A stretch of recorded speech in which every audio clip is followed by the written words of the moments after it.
ହେଉଛି मीना कुमारी साहू ग्राम चापबाହାର। आमर अभियोग है आमर पुराना शिक्षक नरेंद्र नाथ जेना को आमर पुनर्वार स्कूल को अणा जाऊ आउ साने स्कूल रे पाठ भल भी पढ़ाऊँ छुआ मान आउ छुआ मैंने आमर गाइडलाइन भी भल सब पाठ पढ़ुले किंतु आम जो पुलस्ती सार जो स्कूल टीचर से पाठ केतेबेले भी पढ़ाऊना खाली आसिक खाली बुली चलिकी से जाऊँगी से बहु वर्ष है से स्कूल आम बहुत चेष्टा करूँ किंतु बदली करवा नहीं केवे भी है नहीं से बीओ सार को केते थर भी दरखास्त कलु देखा भी कलु कि देखा भी देले नहीं आमको बीओ सार आज कौन कर से आम आज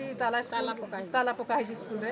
आउ सेठा नरेंद्रनाथ जेना न आसवा पर्यंत स्कूल टीचर आम से पर्यंत आम ताला पकई रखी आउ जारी भी रखी को गाँव आम रहीचु ये रतनपाली चापबाहार शिवपाली आउ हरिहरपुर यही चारिटी गाँ नहीं आम स्कूलटा होती आउ अष्टम जाकर पर्यंत भी स्कूल छात्र छात्री पढ़ुं।